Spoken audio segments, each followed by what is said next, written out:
মৃত্যু একদিন আসবে।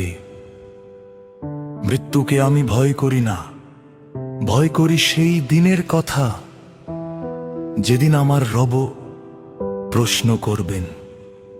তিনি বলবেন, আমি তোমাকে সৃষ্টি করেছি শুধু আমার ইবাদতের জন্য, তুমি কি করেছো সেই দায়িত্ব।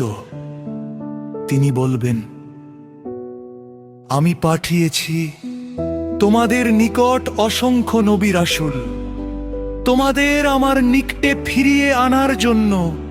তুমি কি তাদের আহ্বানে সাড়া দিয়েছ? তিনি আবার জিজ্ঞেস করবেন,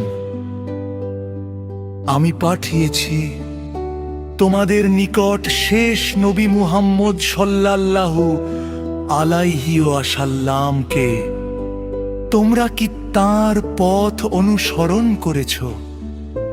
তিনি বলবেন, আমি নাজিল করেছি আল কুরআন শেষ মুহাম্মদ সাল্লাল্লাহু আলাইহি ওয়াসাল্লামের উপর। তুমি কি সেই কুরআনকে জীবনের পথ নির্দেশ বানিয়েছ? সেদিন আমি কি উত্তর দেব আমার রবকে? এই প্রশ্নটাই আমাকে কাঁপিয়ে দেয়। নামাজে গাফেল ছিলাম, কুরআন খুলিনি দিনের পর দিন, দুনিয়াকে আঁকড়ে ধরেছি শক্ত করে, রবের আদেশ অমান্য করেছি। আমার চোখের পানি, আমার গোপন কান্না, আমার নামাজ, আমার তওবা, এই তিনটাই হোক আমার রক্ষা, এই তিনটাই হোক আমার সাক্ষী। দুনিয়ার মায়া সব গেছে যখন, তখন শুধু আমার আমললি কাজ করবে। হে রব, আমাকে শক্তি দাও সত্য পথে চলতে, শেষ দিনে হার মানার আগে। এই ভয় আমাকে ঘুমাতে দেয় না, এই ভয় আমাকে জাগিয়ে রাখে। হে আল্লাহ, সেদিন যেন আমি নিরুত্তর না হই।